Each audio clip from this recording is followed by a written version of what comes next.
آج کی رات کے بارے میں آج کی رات اس کو شب بارات کہتے ہیں اور ہماری اصطلاح میں اس کو شب برات بھی کہہ دیتے ہیں۔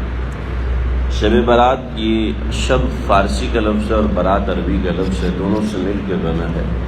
جس کا مطلب ہے کہ آزادی کی رات۔ مطلب یہ ہے کہ آج کی رات اللہ رب العزت لوگوں کو اتنی کثرت سے گناہوں سے معاف فرماتے ہیں،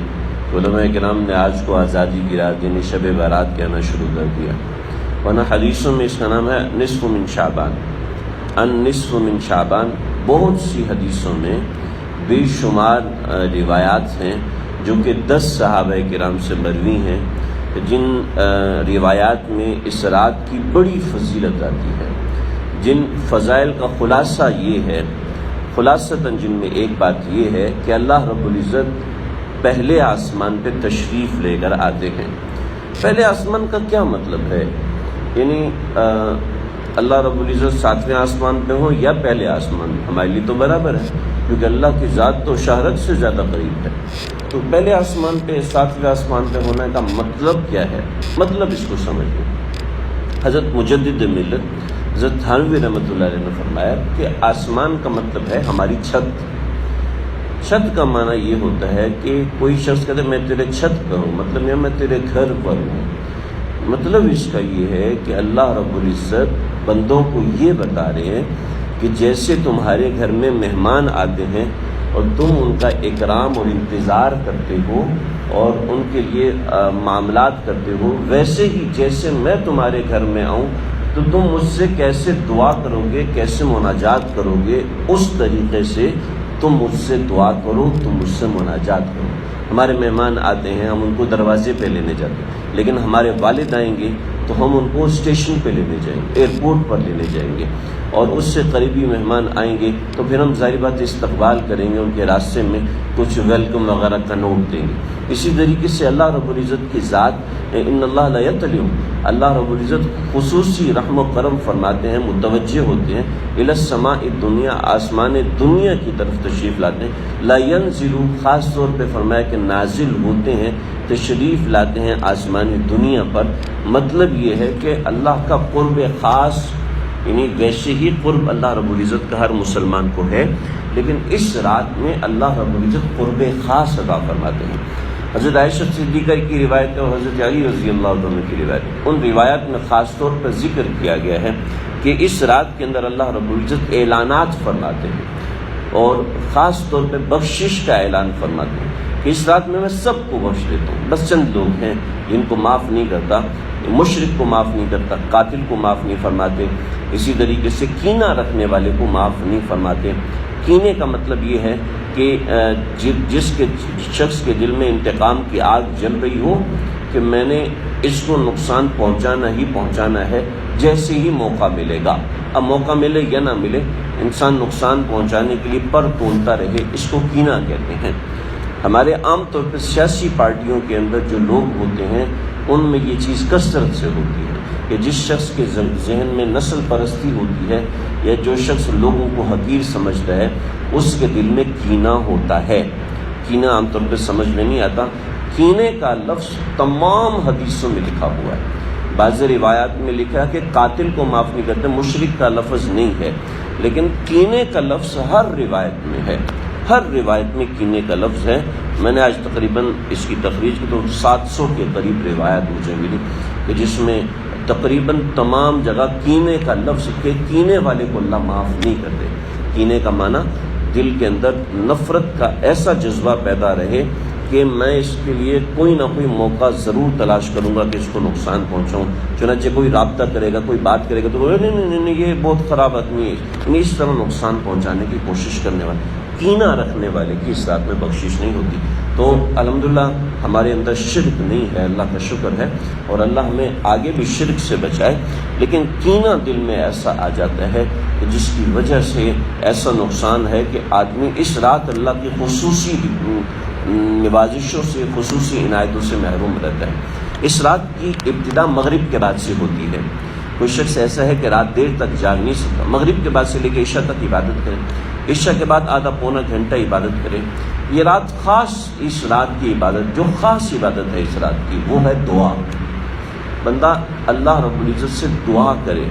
اب اس کا مختلف طریقہ ہے، زیادہ ظاہری بات ہے 2 گھنٹے کوئی شخص دعا نہیں مانگ سکتا۔ کچھ لوگ ایسے ہوتے ہیں جو مستقل دعا مانگتے ہیں، ان کی عادت ہوتی ہے زیادہ دعا مانگنے کی،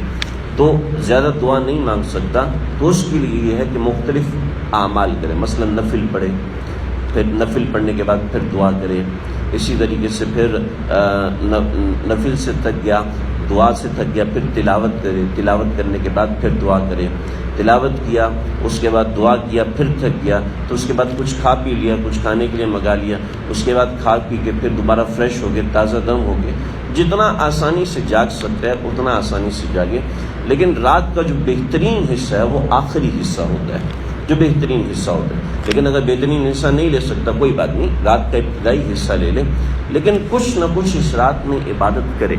ابھی بتانے کا مقصد یہ ہے کہ پہلے سے کوئی پلان کر لیں۔ ہم اگر منصوبہ نہیں بنائیں گے کہ میں نے اس رات عبادت کیسے کرنی ہے، کس طریقے سے کرنی ہے، تو ہم بالکل عبادت نہیں کر پائیں گے، ہماری یہ رات دوسری راتوں کی طرح گزر جائے گی۔ جب اللہ رب العزت خاص طور پہ متوجہ ہے اور خاص طور پہ دینے کے لیے تیار ہیں تو انسان کو ضرور مانگنا چاہیے۔ ایک حدیث آخر میں ذکر کروں گا لازمی، اللہ رب العزت ہر حاجت کا نام لے کر اس رات میں اعلان فرماتے ہیں، الا مبتلن، کوئی ایسا ہے کہ جو کسی پریشانی میں مبتلا ہے، تکلیف میں مبتلا ہے، بیماری میں مبتلا ہے، میں اس کی دعا کو قبول کروں اور اس کی حاجت کو پورا کروں۔ الا مسترزقن، کوئی ہے جو روزی مانگنے والا ہو تو میں اس کی روزی کشادہ کروں، کوئی ہے جو مجھ سے معافی مانگنے والا ہے میں اس کو معاف کروں۔ پھر روایت میں الا قضا، الا قضا مطلب یہ ہے کہ جو بھی جس کے دل میں دعا ہے، کوئی ایسا ہے جو کرے دعا اور میں اس کی دعا کو قبول کروں، یعنی اللہ میرے گھر کے چھت پہ کھڑے ہو کے مجھے کہیں جی مانگو مانگو، میں دینے کے لیے تیار ہوں۔ اگر ہم غافل ہو کے سو جائیں تو پھر یہ مناسب نہیں۔ البتہ اگلے دن کسی کا دفتر ہے، کسی کی مجبوری ہے تو ٹھیک ہے، ایک وقت تک دعا کرے، عبادت کرے، اس کے بعد اپنی کمزوری کا اعتراف کرے اور بھلے سے سو جائے، لیکن اس رات میں خاص طور پہ عبادت کا اہتمام کرے، خاص طور پہ اپنے آپ کو جگائے، گھر والوں کو جگائے کہ اس رات رزق کی تقسیم ہو رہی ہے، اس رات زندگی کی تقسیم ہو رہی ہے، اس رات اللہ رب العزت قبولیت کو تقسیم فرما رہے ہیں، قرب خاص کو تقسیم فرما رہے ہیں، یعنی وہ چیز جو دنیا والوں کے پاس بالکل نہیں وہ اللہ تعالیٰ تقسیم فرما رہے ہیں۔ اگر ہم اس رات غافل ہو کے سو جائیں گے اور کوئی انفرادی، کوئی اجتماعی گھر والوں کے ساتھ ملا کے صلاۃ التسبیح پڑھنا شروع کر دیں تو اس سے تھوڑا اجتماعی عمل ہو جاتا ہے، تو اس طریقے سے